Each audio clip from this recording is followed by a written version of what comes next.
Good evening everybody. ದೇವರ ಪರಿಶುದ್ಧ ನಾಮಕ್ಕೆ ಸ್ತೋತ್ರ ಉಂಟಾಗಲಿ.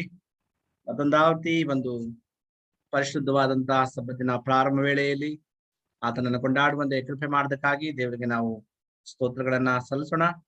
ಕೂಡಿ ಬಂದಿರತಕ್ಕಂಥ ಎಲ್ಲ ನನ್ನ ಆತ್ಮೀಯ ಸಹೋದರ ಸಹೋದರಿಯರಿಗೂ, ಬೋಧಕ ವರ್ಗದವರಿಗೂ ಮತ್ತು ಆತ್ಮೀಯ ಪ್ರಿಯರಿಗೂ, ಚಿಕ್ಕ ಮಕ್ಕಳಿಗೂ, ಯೌವನಸ್ಥರಿಗೂ ಯೇಸು ಕ್ರಿಸ್ತನ ಸುಮಧುರ ನಾಮದಲ್ಲಿ ಈ ಪರಿಶುದ್ಧವಾದಂತಹ ಸಬ್ಬತ್ತಿನ ಕಾರ್ಯಕ್ರಮಕ್ಕೆ ನಿಮ್ಮೆಲ್ಲರಿಗೂ ಅಂತಾರಾಷ್ಟ್ರೀಯ ಕನ್ನಡ ಸಭಾ ಸಾಲ ವತಿಯಿಂದ ಹೃದಯಪೂರ್ವಕವಾಗಿ ಸ್ವಾಗತವನ್ನು ಬಯಸ್ತೇವೆ ಮತ್ತು ಸಬ್ಬತ್ ದಿನದ ಶುಭಾಶಯಗಳನ್ನ ನಿಮ್ಮೆಲ್ಲರಿಗೂ ತಿಳಿಸುವಂತರಾಗಿದ್ದೇನೆ. Happy Sabbath each one of you. Sabbath ದಿನ ಶುಭಾಶಯಗಳು ಎಲ್ಲರಿಗೂ. Happy Sabbath sir. Happy Sabbath. Thank you and same to you. ದೇವರು ಪ್ರತಿಯೊಬ್ಬರನ್ನು ಆಶೀರ್ವಾದ ಮಾಡಲಿ. ಈ ಸಬ್ಬತ್ ದಿನ ಆಶೀರ್ವಾದವನ್ನ ನಮ್ಮೆಲ್ಲರಿಗೂ ದೇವರು ಅನುಗ್ರಹಿಸಲಿ ಎಂಬುದಾಗಿ ನಾವು ಈ ಕೂಟವನ್ನ ಪ್ರಾರಂಭಿಸುವಾಗಿ ನಮ್ಮ ತಲೆಗಳನ್ನ ಬಾಗಿಸಿ ನಮ್ಮ ಮಧ್ಯದಲ್ಲಿ ಸೋದರ ಜಾನ್ ಅವರಿದ್ದಾರೆ ಕಾಮಗೆರೆಯಿಂದ. ಅವರು ನಮಗೆ ಪ್ರಾರಂಭದ ಪ್ರಾರ್ಥನೆಯನ್ನು ಮಾಡ್ಬೇಕಾಗಿ ಕೇಳ್ಕೊತೀನಿ. ಸೋದರ ಜಾನ್ ಅವರು.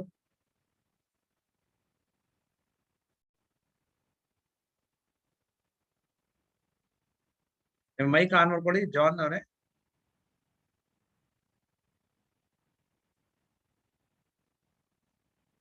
ಓಕೆ, ಸೋದರ ರವಿ ಅವರೇ, ನೀವು ಪ್ರಾರ್ಥನೆ ಮಾಡಿ ಪ್ರಾರಂಭದ ಪ್ರಾರ್ಥನೆಯನ್ನು. ಹಾ ಸರ್, ಪ್ರಾರ್ಥಿಸೋಣ. ತಂದೆ ಸ್ವಾಮಿ, ನಿಮ್ ಪಾದ ಸಂದಿಗೆ ನಾವು ಬಂದವರಾಗಿದೆ ಸ್ವಾಮಿ. ಇಡೀ ವಾರವೆಲ್ಲ ನಮ್ಮ ಜೊತೆ ಇದ್ದು ನಮ್ಮನ್ನೆಲ್ಲ ಕಾಪಾಡಿದ್ಕಾಗಿ ನಿಮ್ ಕೋಟಿಯನ್ನು ಕೊಟ್ಟು ಸ್ತೋತ್ರ ಕರ್ತಾನೆ. ಈ ಸಬ್ಬತ್ತನ್ನು ಓದಿಸ್ಕೊಟ್ಟಿದ್ಕಾಗಿ ಸ್ತೋತ್ರ ಹೇಳ್ತೀನಿ ಕರ್ತಾನೆ. ಈ ಜೂಮ್ ಮೀಟಿಂಗ್ ಸ್ವಾಮಿ ನಾವು ನಿಮ್ಮ ಪಾದ ಸಂದಿಗೆ ಬರೋರಾಗಿದ್ದೇವೆ ಕತೆ. ನಮ್ಮೆಲ್ಲರನ್ನ ಆಶೀರ್ವದಿಸಿ ಪ್ರತಿಯೊಬ್ಬರು ಸಮಯಕ್ಕೆ ಬರುವಂತೆ, ಸಮಯ ವಾಕ್ಯವೆಲ್ಲ ತಿಳ್ಕೊಳ್ಳುವಂತೆ ಪ್ರಕಾರ ನಡೆದು ದೇವರಿಗೆ ಮೆಚ್ಚ ಮಕ್ಕಳಾಗಂತ ನಮ್ಮೆಲ್ಲ ಆಶೀರ್ವದಿಸಿ ನಮ್ಮ ಜೀವಮಾನ ಬಲ್ಲವರೇ ಆಗಿದೆ ಸ್ವಾಮಿ. ನಮ್ಮ ಜೀವನದಲ್ಲಿ ಕಷ್ಟ ಭಾರಗಳೆಲ್ಲ ತೆಗ್ದಾಕಿ ಕತ್ತಾನೆ. ಪ್ರತಿಯೊಬ್ಬರನ್ನು ಆಶೀರ್ವದಿಸಿ. ಅನಾರೋಗ್ಯದಿಂದ ಬಹಳ ಜನ ಬಳಲ್ತಾ ಇದ್ದಾರೆ ಕತ್ತಾನೆ ಈ ಲೋಕದಲ್ಲಿ. ಅವರು ಹೆಸರಾಗಿ ಮುಟ್ಟಬೇಕಾಗಿ ಬೇಡುತ್ತೇನೆ.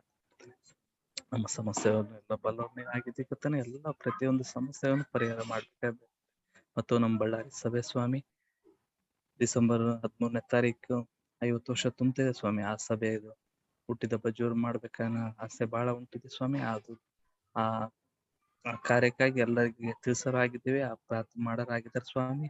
ನಮ್ಮ ಪ್ರಾರ್ಥನೆಯನ್ನು ಆಲಿಸಿ ನಮ್ಮ ಬೇಡಿಕೆಯನ್ನು ನೆರವೇರಿಸಿಕೊಡ್ಬೇಕಾಗಿ ಬೇಡುತ್ತೇನೆ. ಎಲ್ಲರ ಜೊತೆ ಇದ್ದ ಆಶೀರ್ವದಿಸಿ ಕರ್ತನೆ.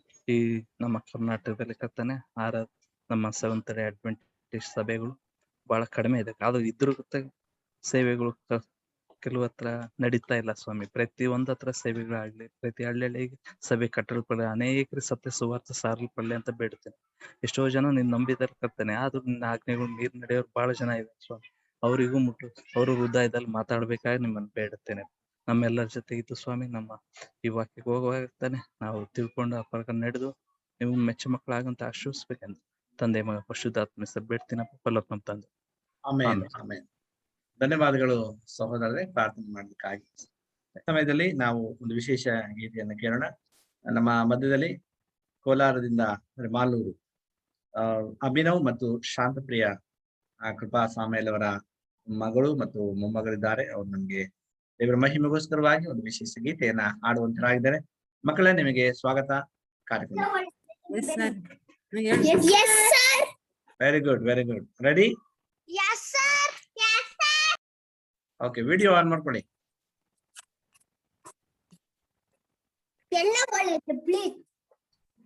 ಯಾವ್ದು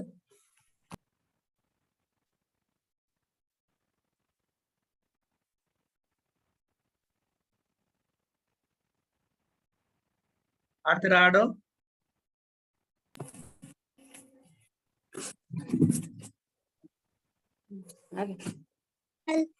ಹಲೋ. ಎಲ್ಲ ಒಳ್ಳೆಯದೇ ಗುರುದೇವ, ನಿನ್ನ ಪ್ರೀತಿಸಿದ ನನಗೆ ಎಲ್ಲ ಒಳ್ಳೆಯದೇ ಆಗುವುದು ದೇವ, ನಿನ್ನ ಪ್ರೀತಿಸಿದ ನನಗೆ. ಕಣ್ಣು ಕಾಣಲಿಲ್ಲ, ಮನಸ್ಸು ಊಹಿಸಲಿಲ್ಲ, ನೀನನಗಿದ್ದನು. ಓ ಕಣ್ಣು ಕಾಣಲಿಲ್ಲ, ಕಿವಿ ಕೇಳಲಿಲ್ಲ, ಮನಸ್ಸು ಊಹಿಸಲಿಲ್ಲ, ನೀನನಗಿದ್ದನು.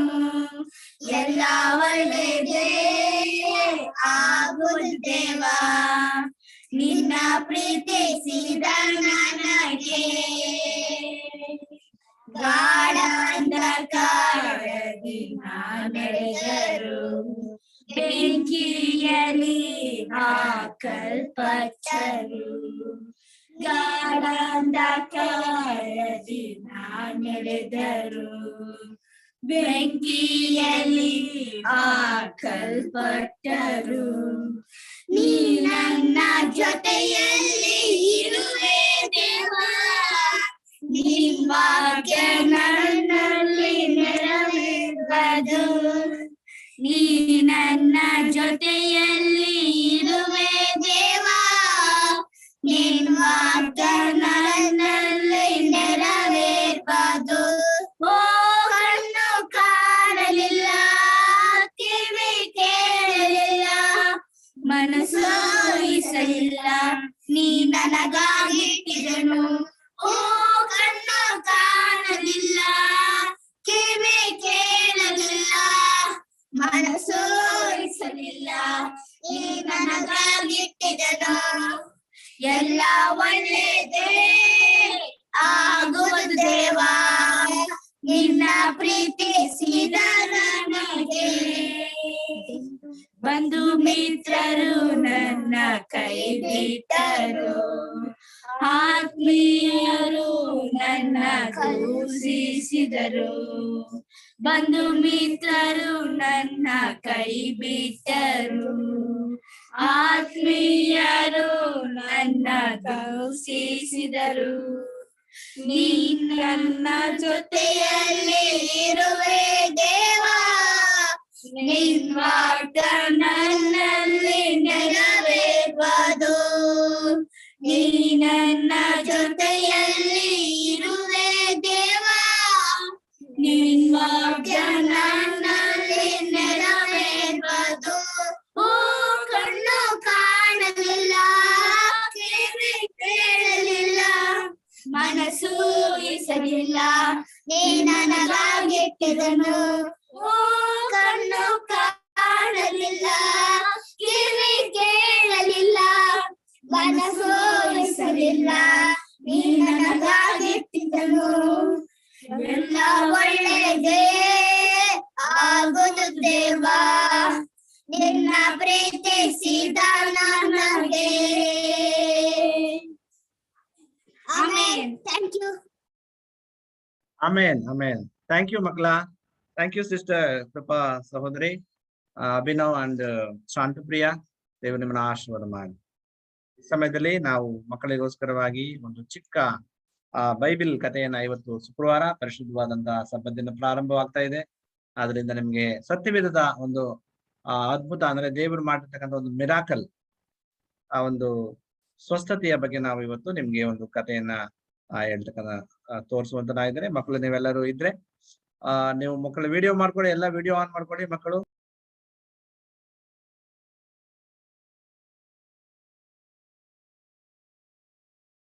ಬೈಬಲ್ ಅಲ್ಲಿ ಯಾವ ಸ್ಟೋರಿಯನ್ನ ಕೇಳ್ತಾ ಇದ್ದೀರಾ? ಯಾರು ಹೇಳ್ತೀರಾ? ಕುಂಟನ್ನ ಸ್ವಸ್ಥ ಮಾಡಿದ್ದು. ಓಕೆ, ದೇವಸ್ಥಾನ ಮುಂದೆ ಜಾನ್ ಮತ್ತು ಯೋಹಾನ್, ಪೇತ್ರನ ಮತ್ತು ಯೋಹಾನನು ಇಬ್ರು ಬರುವಾಗ ಅಲ್ಲಿ ಭಿಕ್ಷೆ ಬೇಡುವಂತ ಒಬ್ಬ ಕುಂಟ ಹೇಳ್ತಾನೆ, ನನಗೆ ಹಣ ಕೊಡುವಂದಾಗ ನನ್ನಲ್ಲಿ ಬೆಳ್ಳಿ ಇಲ್ಲ, ಬಂಗಾರ ಇಲ್ಲ, ಯೇಸು ಕ್ರಿಸ್ತನ ಹೆಸರನ್ನ ಏನ್ ಮಾಡು, ಎದ್ದು ನಡೆದಾಡು ಎಂಬುದಾಗಿ ಹೇಳುವಾಗ ಅವನು ಕುಡಿತಾನೆ ದೇವಸ್ಥಾನದ ಮುಂದೆ.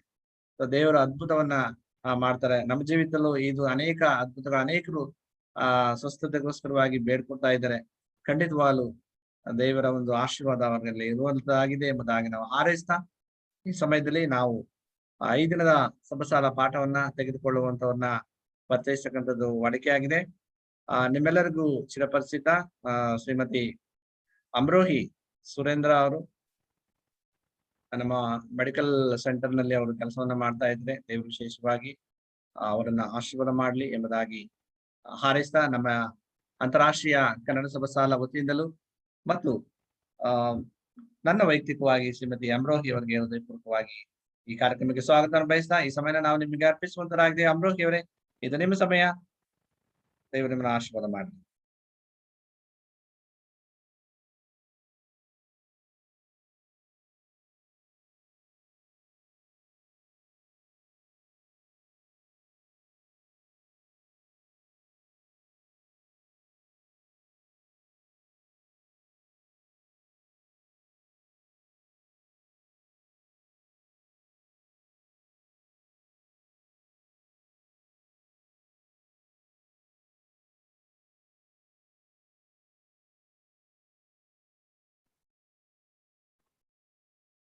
ಈ ಒಂದು ಸಬ್ಬದಿಂದ ಸಾಯಂಕಾಲದ ವೇಳೆಯಲ್ಲಿ ಸೇರಿ ಬಂದಿರುವಂತಹ ತಮ್ಮೆಲ್ಲರಿಗೂ ಯೇಸು ಕ್ರಿಸ್ತನ ನಾಮದಲ್ಲಿ ನಾನು ವಂದಿಸುವಂತವಳಾಗಿದ್ದೇನೆ. ನಮಸ್ಕಾರ ಸಿಸ್ಟರ್. ನಮಸ್ತೆ. Happy Sabbath everyone. Happy Sabbath. Happy Happy Sabbath, sister. Happy Sabbath sir. Okay, ನಾವು ಈ ಒಂದು ವಾರದಲ್ಲಿ 2ನೇ ಒಂದು ತ್ರೈಮಾಸಿಕದಲ್ಲಿ ಯಾವ ಒಂದು ಪುಸ್ತಕದ ಬಗ್ಗೆ ನಾವು ಕಲಿತಾ ಇದ್ದೀವಿ? ಯಾವ ಪುಸ್ತಕದ ಬಗ್ಗೆ ನಾವು ಕಲಿತಾ ಇದ್ದೀವಿ ಅಂದ್ರೆ ಆದಿಕಾಂಡ. ಆದಿಕಾಂಡ, ಆರಂಭದ ಪುಸ್ತಕ ಎಂಬುದಾಗಿ ನಾವೇನ್ ಮಾಡ್ತಾ ಇದ್ದೀವಿ, ಕಲಿತಾ ಇದ್ದೀವಿ. ಈ ಆರಂಭದ ಪುಸ್ತಕದಲ್ಲಿ ನಮಗೆ ಈ ಮೊದಲನೇ ಒಂದು ವಾರದಲ್ಲಿ ಕೊಡಲ್ಪಟ್ಟಿರುವಂತಹ ಒಂದು ಪಾಠ ಯಾವ್ದಪ್ಪ ಅಂತಂದ್ರೆ ಸೃಷ್ಟಿ ಎಂಬುದಾಗಿ. ಯಾವಾಗ್ಲೂ ನಮ್ಗೇನಾಗುತ್ತೆ ಅಂತಂದ್ರೆ ಆದಿಯನ್ನ ಮತ್ತು ಅಂತ್ಯವನ್ನು ಕಲಿಬೇಕಾದ್ರೆ ಅನೇಕ ಶೋಧನೆಗಳನ್ನ ಸೈತಾನನು ತಂದು ಹಾಕುವಂತವನಾಗಿದ್ದಾನೆ. ಯಾಕಂದ್ರೆ ಆದಿ ಮತ್ತು ಅಂತ್ಯನ ನಾವು ತಿಳ್ಕೊಳ್ಬಾರ್ದು ಅನ್ನೋದು ಒಂದು ಆತನ ಒಂದು ಉದ್ದೇಶ ಆಗಿರ್ತದೆ. ಆದ್ರೆ ನಾವು ಪ್ರತಿ ದಿನ ನಾವೇನ್ ಮಾಡ್ತಾ ಇದ್ದೇವೆ, ಆದಿಕಾಂಡ ಪುಸ್ತಕದ ಪಾಠಗಳನ್ನು ನಿರಂತರವಾಗಿ ನಮ್ಮ ಈ ಒಂದು ಕನ್ನಡ ಸಬ್ಬತ್ ಶಾಲೆ ಮೂಲಕ ನಾವು ಕಲಿತಾ ಬರ್ತಾ ಇದ್ದೀವಿ. ಸೊ ಈ ಒಂದು ಪಾಠದಲ್ಲಿ ನಾವು ಈ ವಾರದ ಒಂದು ಪಾಠದಲ್ಲಿ ಸೃಷ್ಟಿಯ ಬಗ್ಗೆ ನಾವು ಕಲಿತಾ ಇದ್ದೇವೆ. ಪ್ರತಿ ದಿನದಲ್ಲಿ ಬೋಧಿಸಿದಂತಹ ಪ್ರತಿಯೊಬ್ಬೊಬ್ಬರು ಬಹಳ ಅಚ್ಚುಕಟ್ಟಾಗಿ ನಮ್ಮ ಒಂದು ಪಾಠಗಳನ್ನ ಒಂದೊಂದು ಲೈನ್ ನ ಕೂಡ ಅವರು ವಿವರಣೆಯನ್ನು ಮಾಡ್ತಾ ಅವ್ರು ಏನ್ ಮಾಡ್ತಾ ಇದಾರೆ, ನಮ್ಗೆ ಪಾಠವನ್ನು ಹೇಳ್ಕೊಟ್ಟಿದ್ದಾರೆ. ನಾನು ಈ ದಿನದಲ್ಲಿ ಒಂದು ಪರಿಷ್ಕರಣೆಯ ಚರ್ಚೆ ಅಂದ್ರೆ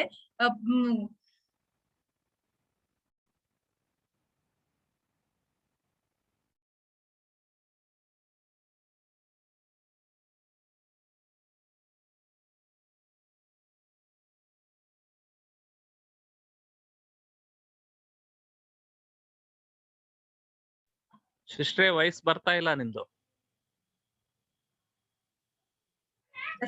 ನಾನು ಅಡ್ಜಸ್ಟ್ ಮಾಡ್ತಾ ಇದ್ದೆ. ಓಕೆ, ಈ ಬರ್ತಾ ಒಂದು ಪರಿಷ್ಕರಣೆಯ ಚರ್ಚೆಯ ಬಗ್ಗೆ ನಾನು ಈ ದಿನದಲ್ಲಿ ಮಾತನಾಡುವಂತವಳಾಗಿದ್ದೇನೆ. ಈ ಸತ್ಯವೇದದ ಆರಂಭದ ಪುಸ್ತಕವಾದ ಆದಿಕಾಂಡ ಒಂದು ಪುಸ್ತಕದಲ್ಲಿ ಸತ್ಯವೇದದ ಮೊದಲ 2 ಅಧ್ಯಾಯಗಳು ಮಾನವ ಕುಲದ ಸೃಷ್ಟಿ ಮತ್ತು ನಿವಾಸ ಸ್ಥಳದ ಬಗ್ಗೆ ನಮಗೆ ತಿಳಿಸಿಕೊಡುವಂತದ್ದಾಗಿರುತ್ತದೆ. ನಾವೀಗಾಗಲೇ ಸೃಷ್ಟಿ ಅಂದ್ರೆ ಏನು, ಸೃಷ್ಟಿ ಅನ್ನುವಂತ ಪದಕ್ಕೆ ಇರುವಂತ ಬೇರೆ ಬೇರೆ ಪದಗಳು ಯಾವ್ಯಾವ ಪದಗಳಿಂದ ನಾವು ಸೃಷ್ಟಿಯನ್ನ ನಾವು ಕರಿತೇವೆ. ಸೃಷ್ಟಿ ಎಂಬುದಾಗಿ ಹೇಳುವುದಾದ್ರೆ ನಿರ್ಮಿಸುವುದು, ರಚನೆ ಮಾಡುವುದು ಅಥವಾ ಒಂದು ಸೃಷ್ಟಿ ಮಾಡುವುದು ಎಂಬುದಾಗಿ ಅರ್ಥಗಳನ್ನ ನಾವು ಈಗಾಗಲೇ ನಾವು ತಿಳ್ಕೊಂಡಿದ್ದೇವೆ. ನಾವು ಸೃಷ್ಟಿ ಮಾಡಲ್ಪಟ್ಟ ಕಾರಣವನ್ನು ಅರ್ಥ ಮಾಡಿಕೊಳ್ಳಲು ಅವು ನಮಗೆ ಏನ್ ಮಾಡ್ತವೆ ಅಂತಂದ್ರೆ ನೆರವಾಗುವಂತದ್ದಾಗಿದೆ.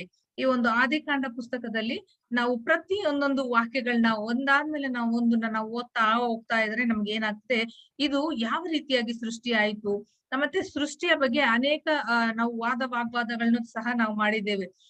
ಈ ಒಂದು ತತ್ವಗಳು, ಮಂಗನಿಂದ ಮಾನವ ಆದನು ಎಂಬುದಾಗಿ ಕೆಲವು ಇವನು ಡಾರ್ವಿನ್ನ ಒಂದು ತತ್ವಗಳನ್ನ ನಾವೀಗಾಗಲೇ ಚರ್ಚೆಯಲ್ಲಿ ಮಾಡಿದ್ದೇವೆ. ಡಾರ್ವಿನ್ನ ತತ್ವಗಳು ಅದು ಸುಳ್ಳು ಎಂಬುದಾಗಿ ಗೊತ್ತಾಗಿ ಅದನ್ನ ಏನ್ ಮಾಡಿದ್ದಾರೆ, ಈಗ ಪಠ್ಯ ಪುಸ್ತಕದಿಂದ ಆ ಒಂದು ಡಾರ್ವಿನ್ನ ತತ್ವಗಳನ್ನ ಅದನ್ನ ತೆಗೆದು ಹಾಕಲ್ಪಟ್ಟಿದೆ. ಮತ್ತು ಈ ಒಂದು ಡಾರ್ವಿನ್ನ ತತ್ವಗಳನ್ನ ತೆಗೆದು ಹಾಕಲ್ಪಟ್ಟಿದೆ. ಹಾಗಾದ್ರೆ ಈ ಒಂದು ತತ್ವಗಳನ್ನ ಅಳವಡಿಸಿದಾರಾ? ಇಲ್ಲ.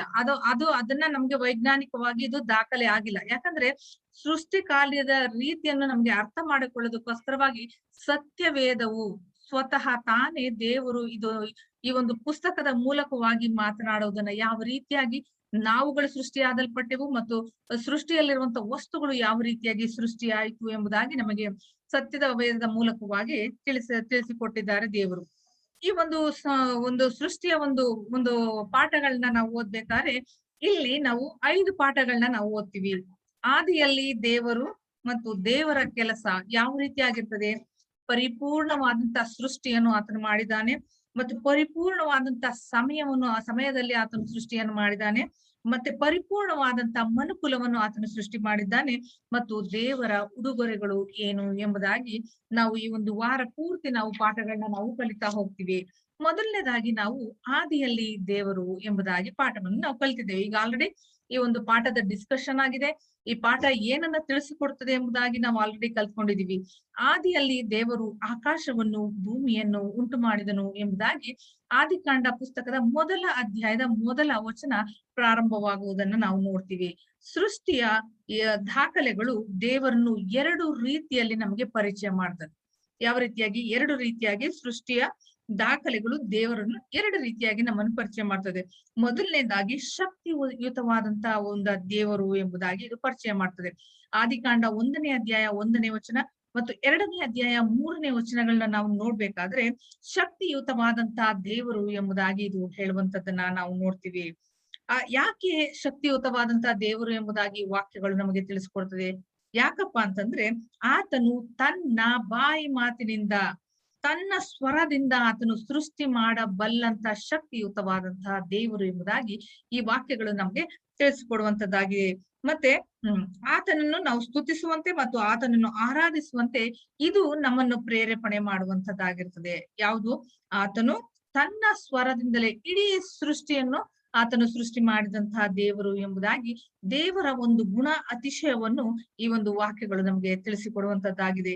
ಎರಡನೇದಾಗಿ ಆದಿಕಾಂಡ 2ನೇ ಅಧ್ಯಾಯ 4ರಿಂದ 25ನೇ ವಚನದವರೆಗೂ ನಾವು ನೋಡ್ಬೇಕಾದ್ರೆ ನಿಕಟವಾದ ದೇವರು ಎಂಬುದಾಗಿ ಈ ಒಂದು ವಾಕ್ಯಗಳು ದೇವರ ಬಗ್ಗೆ ಪರಿಚಯವನ್ನು ಕೊಡುವಂತದ್ದಾಗಿರ್ತದೆ. ಆತನು ನಮಗಾಗಿ ಏನ್ ಮಾಡಿದ್ದಾನೆ? ಒಂದು ಮನೆಯನ್ನು ಸಿದ್ಧಪಡಿಸಿದನು ಮತ್ತು ಆತನು ತನ್ನ ಸ್ವಂತ ಕೈಗಳಿಂದ ನಮ್ಮನ್ನ ಏನ್ ಮಾಡಿದ್ರು? ರೂಪಿಸುವುದನ್ನ ನಾವು ನೋಡ್ತೀವಿ. ಮತ್ತು ನಮ್ಮ ಸಂತೋಷಕ್ಕಾಗಿ ನಮ್ಮ ಕಾಳಜಿಯನ್ನು ಆತನು ವಹಿಸಿದ್ದಾನೆ ಮತ್ತು ತನ್ನ ಸ್ವಂತ ಉಸಿರನ್ನು ನಮ್ಮ ಒಂದು ಮೂಗಿನಲ್ಲಿ ಆತನು ಊದಿದಂತ ದೇವರು ಈತನಾಗಿದ್ದಾನೆ. ನಿಕಟವಾದಂತ ಒಂದು ಸಂಬಂಧ, ಮನುಷ್ಯರೊಟ್ಟಿಗೆ ದೇವರ ಸಂಬಂಧ ಯಾವ ರೀತಿಯಾಗಿರುತ್ತೆ? ನಿಕಟವಾದಂತ ಒಂದು ಗಟ್ಟಿಯಾದಂತ ಒಂದು ಸಂಬಂಧ. ನಿಕಟ ಸಂಬಂಧ ಅಂದ್ರೆ ಬಹಳ ಹತ್ತಿರದಲ್ಲಿ ಇರುವಂತ ಒಂದು ಸಂಬಂಧವು ಆತನದಾಗಿರುತ್ತದೆ. ದೇವರ ಸಮ್ಮುಖದಿಂದ ಇಂದು ನಾವು ಪ್ರತ್ಯೇಕಿಸಲ್ಪಟ್ಟಿದ್ದೇವೆ. ಯಾಕೆ? ದೇವರಿಂದ ನಾವೇನೆ ದೂರ ಆಗಿ ಬಂದಿದ್ದೀವಿ. ಯಾವ ಒಂದು ಕಾರಣದಿಂದ ನಾವು ದೂರ ಆಗಿದ್ದೀವಿ? ಹಾಗಾದ್ರೆ ಯಾವ್ದು ಕಾರಣ ಆಯ್ತು ನಮ್ಗೆ ದೇವರಿಂದ ದೂರ ಆಗೋದಕ್ಕೆ? ಏನ್ ಕಾರಣ ಆಯ್ತು? ನಾವೇ ಕಾರಣ ಆದ್ವಿ. ಏನ್ ಮಾಡಿದ್ರು ಮನುಷ್ಯರು? ಪಾಪ ಮಾಡಿದ್ರು. ಎಕ್ಸಾಕ್ಟ್ಲಿ, ಪಾಪನ ಮಾಡಿದ್ರು. ದೇವರು ಏನಂತ ಒಂದೇ ಒಂದು ಆಜ್ಞೆಯನ್ನು ಕೊಟ್ಟಿದ್ದ, ನೀನ್ ಈ ಮರದ ಹಣ್ಣನ್ನ ನೀನು ತಿನ್ನಬಾರದು ಎಂಬುದಾಗಿ. ಆದ್ರೆ ದೇವರ ಮಾತನ್ನು ಮೀರಿ ಮನುಷ್ಯನು ಪಾಪ ಮಾಡಿದ ಕಾರಣದಿಂದ ದೇವರ ಒಂದು ಸಮ್ಮುಖದಿಂದ ದೇವರ ಒಂದು ನಿಕಟವಾದ ಸಂಬಂಧದಿಂದ ನಾವು ದೂರವಾಗಿ ಹೋಗೋದನ್ನ ನಾವು ಇಲ್ಲಿ ನೋಡ್ತೀವಿ. ಆದಾಗ್ಯೂ ಸಹ ದೇವರು ನಮ್ಮನ್ನ ಏನ್ ಮಾಡ್ತಾ ಇದ್ದಾನೆ? ಪ್ರೀತಿಯನ್ನ ಮಾಡ್ತಾ ಇದ್ದೇನೆ. ತನ್ನ ಪ್ರಸನ್ನತೆಯಲ್ಲಿ, ತನ್ನ ಅದ್ಭುತದಲ್ಲಿ ನಮ್ಗೆ ಜೀವನ ಮಾಡಿಸಿಕೊಳ್ಳುವಂತಕ್ಕೆ ಆತನು ಅವಕಾಶವನ್ನು ಒದಗಿಸಿಕೊಡುವಂತಹ ದೇವರು ಆತನಾಗಿದ್ದಾನೆ. ಎರಡನೇದಾಗಿ ನಾವು ಪರಿಪೂರ್ಣ ಸೃಷ್ಟಿ ಎಂಬುದಾಗಿ ನೋಡ್ಕೊಳ್ತೇವೆ. ದೇವರು ಆದಿಕಾಂಡ 1ನೇ ಅಧ್ಯಾಯ 31ನೇ ವಚನದಲ್ಲಿ ಹೇಳ್ತಾನೆ, ದೇವರು ತಾನು ಸೃಷ್ಟಿ ಮಾಡಿದ್ದೆಲ್ಲವನ್ನೆಲ್ಲ ನೋಡಲಾಗಿ ಅದು ಬಹು ಒಳ್ಳೆಯದಾಗಿ ಇತ್ತು ಎಂಬುದಾಗಿ. ಪರಿಪೂರ್ಣ ಸೃಷ್ಟಿ ಎಂಬುದಾಗಿ ನಾವು ನೋಡ್ಬೇಕಾದ್ರೆ ದೇವರು ತಾನು ಮಾಡಿದಂತ ಪ್ರತಿಯೊಂದೊಂದು ಸೃಷ್ಟಿಯು ಅದೇನಾಗಿತ್ತಂತೆ? ಪರಿಪೂರ್ಣವಾಗಿತ್ತು. ಯಾವುದೇ ರೀತಿಯಾದಂತ ಒಂದು ಅಂಗವಿಕಲತೆ ಆಗ್ಲಿ, ಯಾವುದೇ ರೀತಿಯಾದಂತ ಆ ಸೃಷ್ಟಿ ಕಾರ್ಯದಲ್ಲಿ ಯಾವುದೇ ರೀತಿಯಾದಂತ ಅಪೂರ್ಣತೆ ಆಗಲಿ ಅದರಲ್ಲಿ ಇರಲಿಲ್ಲ. ಅದ್ ಹೇಗಿತ್ತಂತೆ? ಸಂಪೂರ್ಣವಾದ್ದು ಒಂದು ಫುಲ್ ಆ ರೀತಿಯಾಗಿ ಇತ್ತು. ಚೆನ್ನಾಗಿ ಆಯ್ತು. ಈ ಒಂದು ತನ್ನ ಒಂದು ಸೃಷ್ಟಿಯ ಕಾರ್ಯ ಒಳ್ಳೇದಾಗಿತ್ತು ಎಂಬುದಾಗಿ, ಆತನು ಒಳ್ಳೆಯದು ಎಂಬುದಾಗಿ ತೋಚಿತು ಎಂಬುದಾಗಿ ಪ್ರತಿಯೊಂದೊಂದು ವಾಕ್ಯದ ಒಂದು ಕೊನೆ ಭಾಗದಲ್ಲಿ, ಪ್ರತಿಯೊಂದು ಸೃಷ್ಟಿಯ ಕಾರ್ಯದ ಒಂದು ಕೊನೆ ಭಾಗದಲ್ಲಿ ಆತನು ನೋಡಲಾಗಿ ಅದು ಒಳ್ಳೆಯದಾಗಿತ್ತು ಎಂಬುದಾಗಿ ವಚನಗಳು ಹೇಳೋದನ್ನ ನಾವು ನೋಡ್ತೀವಿ. ಇದು ಏನನ್ನ ಸೂಚಿಸ್ತದೆ ಅಂತಂದ್ರೆ ಪರಿಪೂರ್ಣವಾದಂತ ಒಂದು ಸೃಷ್ಟಿ ಎಂಬುದಾಗಿ. ಯಾವುದೇ ಈ ಒಂದು ಸೃಷ್ಟಿ ಕಾರ್ಯ ಬಳಸಲಾಗಿತ್ತು. ಯಾವುದೇ ಕೆಟ್ಟದ್ ಯಾವುದನ್ನು ಆ ಒಂದು ಸೃಷ್ಟಿಯಲ್ಲಿ ಇರ್ಲಿಲ್ಲವಂತೆ. ಖಂಡಿತವಾಗಿ ಸಾವು ಕೂಡ ಆ ಒಂದು ಸೃಷ್ಟಿಯ ಒಂದು ಭಾಗ ಆಗಿರ್ಲಿಲ್ಲ.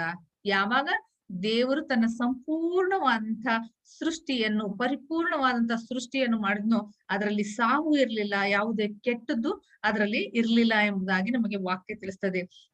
ಸಾವಿರಾರು ವರ್ಷಗಳು ಅಥವಾ ಲಕ್ಷಾಂತರ ವರ್ಷಗಳ ಪ್ರಕ್ರಿಯೆ ಈ ಒಂದು ಸೃಷ್ಟಿಗೆ ಹೊಂದಿಕೆ ಆಗುವುದಿಲ್ಲ. ಮರಗಳು ಏನ್ ಮಾಡ್ತಾ ಇತ್ತು, ಹಣ್ಣು ಬಿಡುತ್ತವೆ. ಆದಿಕಾಂಡ 1ನೇ ಅಧ್ಯಾಯ 1:12 ನೋಡಿ, 2:9 ನೋಡಿ, ಪಕ್ಷಿಗಳು ಹಾರುತ್ತವೆ ಮತ್ತು ಪ್ರಾಣಿಗಳು ನಡೆಯುತ್ತವೆ.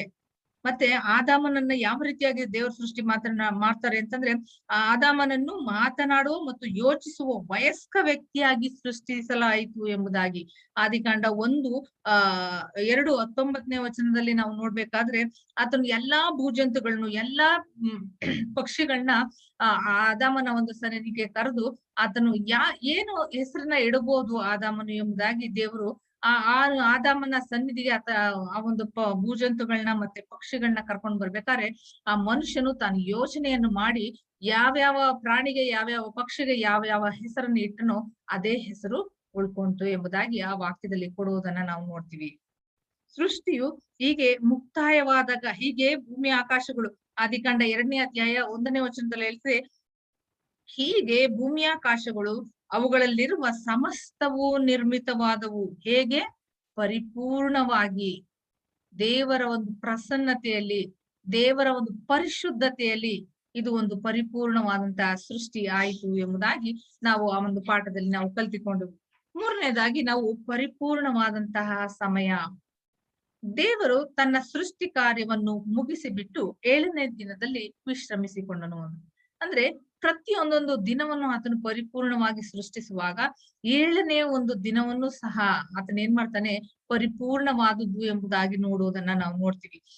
ಮೊದಲನೇದಾಗಿ ಬೆಳಕು, ಸಮುದ್ರ, ಭೂಮಿ, ಸಸ್ಯವರ್ಗ, ಮತ್ತೆ ನಕ್ಷತ್ರಗಳು, ಮೀನು, ಪಕ್ಷಿಗಳು, ಪ್ರಾಣಿಗಳು, ಮನುಷ್ಯ, ಈ ರೀತಿಯಾಗಿ ಈ 9 ರೀತಿಯಾದಂತ ಒಂದು ಸೃಷ್ಟಿಗಳನ್ನ ಸೃಷ್ಟಿಸಿದ ಮೇಲೆ 6 ದಿನಗಳಲ್ಲಿ ಈ ಎಲ್ಲಾ ಸೃಷ್ಟಿ ಏನಾಯ್ತು, ಉಂಟಾಯ್ತು. ಆದರೆ ಪ್ರಮುಖವಾದ ಯಾವುದೋ ಒಂದು ತಪ್ಪಿ ಹೋದಂತಿತ್ತು. ಅವಾಗ ಏನ್ ಮಾಡ್ತಾನೆ, 10ನೇ ಅಂಶವನ್ನು ಆತನು ಪ್ರತಿಕ್ರಿಯೆಯ ಆ ಒಂದು ಮುಚ್ಚಳವಾಗಿ ಆತನು ಯೂಸ್ ಮಾಡೋದನ್ನ ಅಂದ್ರೆ ಉಪಯೋಗಿಸೋದನ್ನ ನೋಡ್ತಾನೆ. ಅದ್ ಯಾವ್ದಪ್ಪ ಅಂತಂದ್ರೆ 7ನೆಯ ದಿನ, ಒಂದು ಸಬ್ಬತ್ ದಿನವನ್ನ ಆತನು ಪರಿಪೂರ್ಣವಾದಂತಹ ಸಮಯವನ್ನಾಗಿ ಆತನು ಸೃಷ್ಟಿ ಮಾಡೋದನ್ನ ನಾವು ನೋಡ್ತೀವಿ. ಈ ಒಂದು ದಿನದಲ್ಲಿ, ಈ ಒಂದು 7ನೇ ದಿನದಲ್ಲಿ ಏನಕ್ಕೋಸ್ಕರವಾಗಿ ದೇವರು ಈ 7ನೇ ದಿನವನ್ನ ಸೃಷ್ಟಿ ಮಾಡ್ಬೇಕಾಗಿತ್ತು, ಏನಕ್ಕೋಸ್ಕರವಾಗಿ ಅವರು ಆ ದಿನದಲ್ಲಿ ವಿಶ್ರಾಂತಿಯನ್ನು ತೆಗೆದುಕೊಳ್ಬೇಕಾಗಿತ್ತು ಅನ್ನೋದು ನಮ್ಮ ಮನಸ್ಸಿನಲ್ಲಿ ಅವಾಗ ಬರುವಂತ ಒಂದು ಪ್ರಶ್ನೆ ಆಗಿರ್ತದೆ. ಇದು ವಿಶ್ರಾಂತಿಯ ದಿನವಾಗಿರಲಿ, ಅಥವಾ ದೇವರನ್ನು ಧ್ಯಾನ ಮಾಡುವಂತ ದಿನವಾಗಿರ್ಲಿ, ಅಥವಾ ಮನುಷ್ಯರ ಸಂಗಾತಿಯ ಜೊತೆಯಲ್ಲಿ ಅವರು ಕಾಲ ಕಳೆಯಲಿ, ಮತ್ತೆ ಸೃಷ್ಟಿಕರ್ತನೊಂದಿಗೆ ಅವರು ಒಡನಾಟವನ್ನು ಇಟ್ಕೊಳ್ಳಿ. 6 ದಿನಗಳ ಅವ್ರ ಕೆಲಸವನ್ನು ಮಾಡ್ಲಿ, ಆದ್ರೆ 1 ದಿನನ ದೇವರಿಗೋಸ್ಕರವಾಗಿ ಕೊಡ್ಲಿ ಮತ್ತು ದೇವರೊಂದಿಗೆ ಒಡನಾಟವನ್ನು ಇಟ್ಕೊಡ್ಲಿ. ತಮ್ಮ ಒಂದು ಮನುಷ್ಯ ಸಂಗಾತಿಗಳ ಸಂಗಡ ಒಡನಾಟವನ್ನು ಇಟ್ಕೊಳ್ರಿ ಮತ್ತು ಅವರು ದೇಹಕ್ಕೆ ವಿಶ್ರಾಂತಿಯನ್ನು ಮತ್ತು ಮನಸ್ಸಿಗೆ ವಿಶ್ರಾಂತಿಯನ್ನು ಕೊಡ್ಲಿ ಮತ್ತು ಧ್ಯಾನವನ್ನು ಮಾಡ್ಲಿ, ದೇವರ ಧ್ಯಾನವನ್ನು ಮಾಡ್ಲಿ ಎಂಬುದಾಗಿ ಈ ಪರಿಪೂರ್ಣವಾದಂತ ಮನುಷ್ಯನಿಗೆ ಈ ಒಂದು ವಿಶೇಷವಾದ ಸಮಯವನ್ನು ದೇವರು ಇಲ್ಲಿ ಕೊಡುವುದನ್ನ ನಾವು ನೋಡ್ತೇವೆ. ಆದ್ರಿಂದ ಏನಾಗ್ತದೆ ಅಂತಂದ್ರೆ, ಸಾವಿರಾರು ವರ್ಷಗಳ ಪಾಪ ಆದ ನಂತರವೂ ಸಹ ಇದು ನಮಗೆ ಇನ್ನೂ ಹೆಚ್ಚಾಗಿ ಬೇಕಾಗಿದೆ. ಯಾಕೆ ಬೇಕಾಗಿದೆ? ಹಾಗಾದ್ರೆ ಸಾವಿರಾರು ವರ್ಷಗಳಿಂದ ನಾವು ಪಾಪನ ಮಾಡ್ಕೊಂತ ಬರ್ತಾನೆ ಇದೀವಿ, ಆದ್ರೂ ಸಹ ಈ ಒಂದು ಪ್ರಕ್ರಿಯೆ ಅಂದ್ರೆ 7ನೇ ದಿನದ ಒಂದು ಪ್ರಕ್ರಿಯೆ ನಮಗೆ ಬೇಕಾಗಿದೆ. ಯಾಕೆ ಬೇಕಾಗಿದೆ? ಹಾಗಾದ್ರೆ ಸಬ್ಬತ್ ಮತ್ತು ಉಗಮ, ಈ 2 ವಿಮೋಚನೆಯ ಮೂಲಕ ನಮಗೆ ಅದ್ಭುತವಾದಂತಹ ಭವಿಷ್ಯವನ್ನು ನಮಗೆ ನೆನಪಿಸುವಂತದ್ದಾಗಿದೆ. ಸಬ್ಬತ್ತು ಮತ್ತೆ ಸೃಷ್ಟಿ, ಈ ಇದೆರಡು ನಮಗೆ ಅದ್ಭುತವಾದಂತಹ ಒಂದು ಭವಿಷ್ಯವನ್ನು ನಮಗೆ ನೆನಪಿಸುವಂತದ್ದಾಗಿರ್ತದೆ. ನಾವು ಧರ್ಮೋಪದೇಶ ಕಾಂಡ 5ನೇ ಅಧ್ಯಾಯದ 15ನೇ ಒಂದು ವಚನವನ್ನು ನಾವು ಓದ್ಕೊಳ್ಳೋಣ. ಧರ್ಮೋಪದೇಶ ಕಾಂಡ 5ನೇ ಅಧ್ಯಾಯ 15ನೇ ವಚನವನ್ನು ನಿಮ್ಮ ಸತ್ಯವೇದದಲ್ಲಿ ತಿರುಗಿಸಬೇಕೆಂಬುದಾಗಿ ಕೇಳ್ಕೊಳ್ತೀನಿ. ಯಾರಿಗ್ ಸಿಗುತ್ತೆ ಸಿಕ್ಕಿದ ತಕ್ಷಣ ಓದ್ಬೇಕು ಅಂತ ನಾನು ಕೇಳ್ಕೊಳ್ತೀನಿ. 5:15.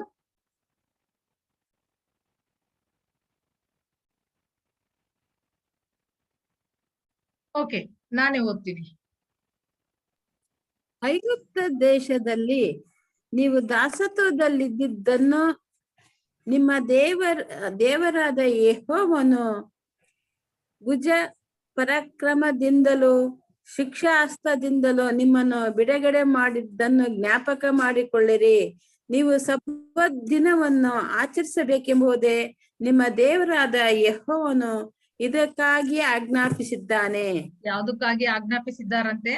ಇಲ್ಲಿ ಏನ್ ಹೇಳ್ತದೆ ವಚನ ಅಂದ್ರೆ, ನೀವು ಐಗುಪ್ತ ದೇಶದಲ್ಲಿ ನೀವು ದಾಸತ್ವದಲ್ಲಿದ್ದದ್ದನ್ನು ನಿಮ್ಮ ದೇವರಾದ ಯೆಹೋವನು ಭುಜ ಪರಾಕ್ರಮದಿಂದಲೂ ಶಿಕ್ಷಾ ಹಸ್ತದಿಂದಲೂ ನಿಮ್ಮನ್ನು ಬಿಡುಗಡೆ ಮಾಡಿದ್ದನು. ಎರಡು ರೀತಿಯಾದಂತ ಬಿಡುಗಡೆ, ಯಾವ್ದಾವ್ದನ್ನ ಯೂಸ್ ಮಾಡಿ ನಮ್ಮನ್ನ ಬಿಡುಗಡೆ ಮಾಡಿದ್ದಾನೆ ದೇವರು? ತನ್ನ ಒಂದು ಭುಜ ಪರಾಕ್ರಮವನ್ನು ಮತ್ತು ಶಿಕ್ಷಾ ಹಸ್ತವನ್ನು. ಯಾವಾಗ ನಾವು ಅಲ್ಲಿ ಐಗುಪ್ತ ದೇಶದಲ್ಲಿ ಅವರು ತಪ್ಪನ್ನ ಮಾಡ್ತಿದ್ರು, ಅವಾಗ ತಾನು ಶಿಕ್ಷೆ ಕೊಡುವುದರ ಮೂಲಕ ಅವರನ್ನು ತಿದ್ದುತ್ತಾ ತನ್ನ ಒಂದು ಭುಜ ಪರಾಕ್ರಮದ ಮೂಲಕವಾಗಿ ವೈರಿಗಳನ್ನು ಮಟ್ಟ ಹಾಕುತ್ತಾ ನಡೆಸಿಕೊಂಡು ಬಂದಂತ ದೇವರನ್ನ ಏನ್ ಮಾಡ್ಕೊಳ್ಬೇಕಾಗಿದೆ? ಆ ಬಿಡುಗಡೆಯನ್ನ ನಾವು ಜ್ಞಾಪಕ ಮಾಡಿಕೊಳ್ಬೇಕಾಗಿದೆ. ಆ ಜ್ಞಾಪಕ ಮಾಡಿಕೊಳ್ಳುವುದಕ್ಕೋಸ್ಕರವಾಗಿಯೇ ನೀವು ಸಬ್ಬತ್ ದಿನವನ್ನು ಆಚರಿಸಬೇಕೆಂದು ನಿಮ್ಮ ದೇವರಾದ ಯೆಹೋವನು ಇದಕ್ಕಾಗಿಯೇ ಆಜ್ಞಾಪಿಸಿದ್ದಾನೆ. ಅಲ್ಲಿ ನಾವು ಆ ಆದಿಕಾಂಡ ಪುಸ್ತಕದಲ್ಲಿ ನಾವು ನೋಡ್ತೇವೆ, ಒಂದು ತೋಟದಲ್ಲಿ ಮಾಡಿದಂತ ಒಂದು ಪಾಪ, ಅದನ್ನು ಸಹ ನಾವ್ ಏನ್ ಮಾಡ್ಬೇಕಾಗಿದೆ? ಅದಕ್ಕೋಸ್ಕರವಾಗಿಯೇ ಅದನ್ನು ಜ್ಞಾಪಕ ಮಾಡಿಕೊಂಡು ನಾವೇನ್ ಮಾಡ್ಬೇಕಾಗಿದೆ? ಸಬ್ಬತ್ ದಿನವನ್ನು ನಾವು ಆಚರಿಸಬೇಕಾಗಿದೆ. ಇಲ್ಲಿಯೂ ಸಹ ಪಾಪದ ಒಂದು ಬಿಡುಗಡೆಯಿಂದ, ಐಗುಪ್ತ ಅನ್ನುವಂಥದ್ದು ಪಾಪವನ್ನು ಸೂಚಿಸುವಂತದ್ದಾಗಿದೆ. ಐಗುಪ್ತ ದೇಶದಿಂದ ಅಂತಂದ್ರೆ ಆ ಪಾಪದ ಒಂದು ಜೀವಿತದಿಂದ ಬಿಡುಗಡೆಯನ್ನು ಮಾಡಿ ಹಾಲು ಜೇನು ಹರಿಯುವಂತ ಕಾನಾನ್ ದೇಶ ಅಂದ್ರೆ ಪರಲೋಕ ಒಂದು ದೇಶವನ್ನು ತೋರಿಸುವುದಕ್ಕೋಸ್ಕರವಾಗಿ ದೇವರೇನ್ ಮಾಡ್ತಾ ಇದ್ದಾನೆ? ಪ್ರತಿಯೊಂದು ಸಬ್ಬತ್ ದಿನದಲ್ಲಿ ನೀವು ನನ್ನನ್ನ ಜ್ಞಾಪಕ ಮಾಡಿಕೊಳ್ಳಿರಿ. ನಾನು ಮಾಡಿದಂತ ಎಲ್ಲವುಗಳನ್ನು, ಅದ್ಭುತ ಕಾರ್ಯಗಳನ್ನು, ಪರಾಕ್ರಮ ಕಾರ್ಯಗಳನ್ನು ನೀವು ಜ್ಞಾಪಕ ಮಾಡಿಕೊಂಡು ನೀವೇನ್ ಮಾಡ್ಬೇಕಾಗಿದೆ? ನನ್ನನ್ನ ಜ್ಞಾಪಕ ಮಾಡಿಕೊಂಡು ಸಬ್ಬತ್ ದಿನವನ್ನು ನೀವು ಆಚರಿಸಬೇಕಾಗಿದೆ ಎಂಬುದಾಗಿ ಇಲ್ಲಿ ಜ್ಞಾಪಕ ಮಾಡೋದನ್ನ ನಾವು ನೋಡ್ತೀವಿ. ಯೆಶಾಯ 66ನೇ ಅಧ್ಯಾಯ 23ನೇ ವಚನದಲ್ಲಿ ಹೇಳ್ತದೆ, ಒಂದೊಂದು ಸಬ್ಬತ್ ದಿನದಲ್ಲಿಯೂ ಸಕಲ ನರ ಜನ್ಮದವರು ನನ್ನ ಸನ್ನಿಧಿಯಲ್ಲಿ ಎರಗುವುದಕ್ಕೆ ಬರುವರು ಎಂಬುದಾಗಿ. ಪ್ರತಿಯೊಂದೊಂದು ಸಬ್ಬತ್ ದಿನದಲ್ಲಿಯೂ ಆತನ ಏನ್ ಹೇಳ್ತಿದ್ದಾನೆ? ನರ ಜನ್ಮದವರು, ಸಕಲ ನರ ಜನ್ಮದವರು ನನ್ನ ಸನ್ನಿಧಿಯಲ್ಲಿ ಎರಗುವುದಕ್ಕೆ ಬರುವರು ಎಂಬುದಾಗಿ. ಹೀಗೆ ಪರಿಪೂರ್ಣವಾದಂತ ಸಮಯವನ್ನ, ಪರಿಪೂರ್ಣವಾಗಿ ಸೃಷ್ಟಿಸಲ್ಪಟ್ಟಂತ ಮಾನವನು ದೇವರು ಕೊಟ್ಟಂತ ಪರಿಪೂರ್ಣವಾದಂತ ಸಮಯವನ್ನು ಆತನಿಗೋಸ್ಕರವಾಗಿ ಆತನ ಸನ್ನಿಧಿಯಲ್ಲಿ ಕಳೆಯಬೇಕೆಂಬುದು ದೇವರ ಒಂದು ಉದ್ದೇಶವಾಗಿತ್ತು. ಮತ್ತು ಪರಿಪೂರ್ಣವಾದ ಮಾನವ ಕುಲ ಎಂಬುದಾಗಿ ಇದರಲ್ಲಿ ಆದಿಕಾಂಡ 1ನೇ ಅಧ್ಯಾಯ 27ನೇ ವಚನದಲ್ಲಿ ಹೀಗೆ ಬರೆಯಲ್ಪಟ್ಟಿದೆ, ಹೀಗೆ ದೇವರು ಮನುಷ್ಯನನ್ನು ತನ್ನ ಸ್ವರೂಪದಲ್ಲಿ ಉಂಟು ಮಾಡಿದನು, ದೇವರ ಸ್ವರೂಪದಲ್ಲಿ ಉಂಟು ಮಾಡಿದನು, ಅವರನ್ನು ಗಂಡು ಹೆಣ್ಣಾಗಿ ಉಂಟು ಮಾಡಿದನು ಎಂಬುದಾಗಿ. ತನ್ನ ಒಂದು ಸ್ವರೂಪದಲ್ಲಿ. ಕೆಲವು ಸತಿ ನಾವೇನ್ ಮಾಡ್ತೀವಿ? ನಾವು ಮಕ್ಳಿಗಾಗ್ಲಿ ಅಥವಾ ದೊಡ್ಡವ್ರಿಗಾಗ್ಲಿ ಬಹಳ ಒಂಥರ ವಿಚಿತ್ರವಾದಂತ ಒಂದು ಬೋಗಳಗಳನ್ನ ಬೈದ್ಬಿಡ್ತೀವಿ ನಾವು. ಇವನು ಸೈತಾನ್ ತರ ಇದ್ದಾನೆ, ಅವನು ನಾಯಿ ತರ ಇದ್ದಾನೆ, ಕತ್ತೆ ತರ ಇದೆಯಾ ನೀನು, ಹಾಗೆ ಹೀಗೆ ಏನೇನಾದ್ರೂ ಒಂದು ಬೋಗಳನ್ನ ಬೈದ್ಬಿಡ್ತೀವಿ. ಪ್ರತಿ ಸಾರಿ ನಾವು ಬೈಬೇಕಾದ್ರೂ ನಾವು ನೆನ್ಸ್ಕೊಳ್ಬೇಕು, ಯಾರ ಒಂದು ಒಂದು ಪ್ರತಿರೂಪವಾಗಿದ್ದೇವೆ ನಾವು? ಯಾರ ಒಂದು ಸ್ವರೂಪದಲ್ಲಿ ನಾವು ಇದ್ದೇವೆ? ದೇವರ ಒಂದು ಸ್ವರೂಪದಲ್ಲಿ ನಮ್ಮ ಒಂದು ಶರೀರವು ಇರುವಂತದ್ದಾಗಿದೆ. ಕೆಲವರು ಅಂಗವಿಕಲರನ್ನ ಕಂಡ್ರೆ ಕೆಲವು ಸತಿ ಹೇಸಿಗೆ ಪಟ್ಕೊಳ್ತೀವಿ. ಕೆಲವ್ರು ಬಹಳ ಗಲೀಜಾಗಿರೋರ್ನ ನೋಡಿದ್ರೆ ನಾವು ಹೇಸಿಗೆ ಪಟ್ಕೊಳ್ತೀವಿ, ಎಷ್ಟು ಗಲೀಜಾಗಿದ್ದಾರೆ ಅಂತ. ಒಬ್ಬೊಬ್ಬರನ್ನು ದೇವರೇನ್ ಮಾಡಿದ್ದಾನೆ? ತನ್ನ ಸ್ವರೂಪದಲ್ಲಿ ಉಂಟು ಮಾಡಿದ್ದಾನೆ. ಕಪ್ಪಿನವರಾಗ್ಲಿ, ಬೆಳ್ಳಗಿರೋರಾಗ್ಲಿ, ಗಿಡ್ಡಗಿರೋರಾಗ್ಲಿ, ದೊಡ್ಡಗಿರೋರಾಗ್ಲಿ, ಒಬ್ಬೊಬ್ಬರು ಯಾರ ಸ್ವರೂಪವಾಗಿದ್ದಾರೆ? ದೇವರ ಒಂದು ಸ್ವರೂಪವಾಗಿದ್ದಾರೆ. ನಮ್ಮ ಪ್ರತಿಯೊಂದೊಂದು ಅಂಗಾಂಗಗಳು ಆತನ ಅಂಗಾಂಗಗಳನ್ನು ಪ್ರತಿನಿಧಿಸುವಂತದ್ದಾಗಿರ್ತದೆ. ಎಲ್ಲಾ ಸೃಷ್ಟಿಯಲ್ಲಿ ಮನುಷ್ಯನು ಮಾತ್ರ ತನ್ನ ಸ್ವರೂಪದಲ್ಲಿ ಉಂಟು ಮಾಡಿದರು ದೇವರ ಸ್ವರೂಪವನ್ನು ಒಳಗೊಂಡಿರುವುದು. ನಮ್ಮ ಇಡೀ ಶರೀರ, ನಮ್ಮ ಪ್ರತಿಯೊಂದೊಂದು ಅಂಗಾಂಗಗಳು ಆತನ ಒಂದು ಸ್ವರೂಪವಾಗಿದ್ದೇವೆ ನಾವು. ಆದಿಕಾಂಡ 2:7 ಪ್ರಕಾರವಾಗಿ ಜೀವಶ್ವಾಸವು ಅಂದ್ರೆ ಉಸಿರು ಎಂಬುದಾಗಿ ದೇವರು ರೂಪಿಸಿದ ಜೇಡಿ ಮಣ್ಣಿನ ಆಕೃತಿಯೊಳಗೆ ಅಂದ್ರೆ ನಮ್ಮ ದೇಹದ ಒಳಗೆ ಹೋದಾಗ ಬದುಕುವ ಜೀವಿಯು ಸೃಷ್ಟಿಯಾಯಿತು. ಅಲ್ಲಿ ಬ್ರಾಕೆಟ್ ಅಲ್ಲಿ ಕೊಟ್ಟಿದ್ದಾರೆ ಆತ್ಮ ಎಂಬುದಾಗಿ. ಹಾಗಾಗಿ ಮೊನ್ನೆ ನಾವು ಡಿಸ್ಕಷನ್ ಆಗ್ಬೇಕಾದ್ರೆ ಈ ಒಂದು ಮಾತುಗಳು ಬಂತು. ಏನಂದ್ರೆ ಬದುಕುವ ಪ್ರಾಣಿ ಆತನು ಎಂಬುದಾಗಿ ನಮ್ಮ ಒಂದು ಕನ್ನಡ ಸತ್ಯವೇದದಲ್ಲಿ ಕೊಡಲ್ಪಟ್ಟಿದೆ.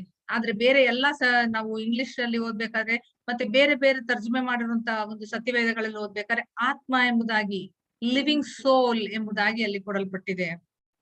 ಆದ್ರಿಂದ ಇಲ್ಲೂ ಸಹ ಬರಹಗಾರನು ಸಹ ಅದೇ ರೀತಿಯಾಗಿ ಬ್ರಾಕೆಟ್ ನಲ್ಲಿ ಆತ್ಮ ಎಂಬುದಾಗಿ, ಅಂದ್ರೆ ಬದುಕುವ ಜೀವಿಯಾಗಿ ಸೃಷ್ಟಿ ಆಗೋದನ್ನ ನಾವು ನೋಡ್ತೀವಿ. ನಂತರ ದೇವರು ಎರಡನೇ ಸೃಷ್ಟಿಸುವ ಹಂತವನ್ನು ಪ್ರದರ್ಶಿಸಿದನು. ಯಾವ ರೀತಿಯಾಗಿ?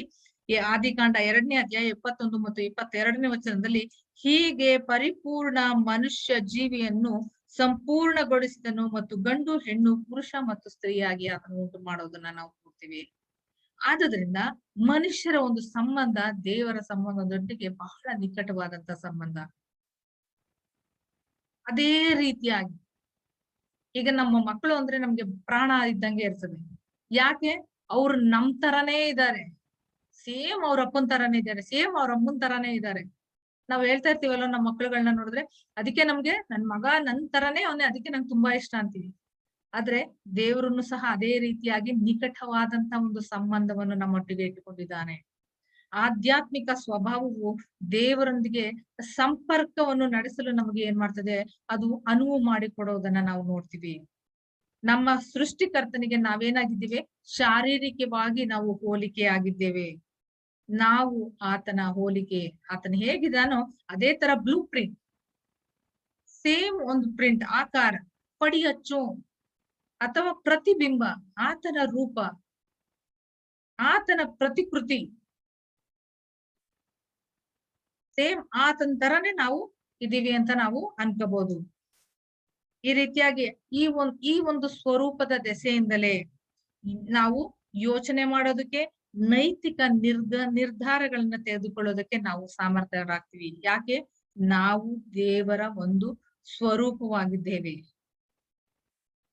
ಆದುದರಿಂದನೇ ಮಾನವ ಕುಲದ ಮೇಲೆ ದೇವರಿಗೆ ಅಪಾರವಾದಂತ ಪ್ರೀತಿ. ಯಾಕಪ್ಪ ಇಷ್ಟೊಂದು ಪ್ರೀತಿ? ಎಲ್ಲದಕ್ಕಿಂತ ಮನುಷ್ಯರ ಮೇಲೆ ದೇವರಿಗೆ ಯಾಕೆ ಇಷ್ಟೊಂದು ಪ್ರೀತಿ? ತನ್ನ ಒಂದು ಸ್ವರೂಪದಲ್ಲಿ ನಮ್ಮನ್ನು ಉಂಟು ಮಾಡಿದ್ದಾರೆ. ನಾವು ಮುಂದಿನ ಒಂದು ಪಾಠಕ್ಕೆ ಹೋಗುವಾಗ ದೇವರ ಉಡುಗೊರೆಗಳು. ದೇವರು ಮನುಷ್ಯನನ್ನ ಸೃಷ್ಟಿ ಮಾಡಿದ್ರು. ಏನೇನ್ ಉಡುಗೊರೆಯನ್ನ ಕೊಟ್ರು ಹಾಗಾದ್ರೆ ಮನುಷ್ಯನನ್ನ ಸೃಷ್ಟಿ ಮಾಡಿದಾಗ? ನಾನು ಈ ಕ್ವಶನ್ ಕೇಳ್ತೀನಿ, ಏನೇನು ಉಡುಗೊರೆಗಳನ್ನ ದೇವರು ನಮಗೋಸ್ಕರವಾಗಿ ಕೊಟ್ರು? 3 ಉಡುಗೊರೆಗಳನ್ನ ಕೊಟ್ಟಿದ್ದಾರೆ. ಯಾರು ಹೇಳ್ತೀರಾ? ಏನ್ ಉಡುಗೊರೆಗಳನ್ನ ಕೊಟ್ರು ದೇವರು?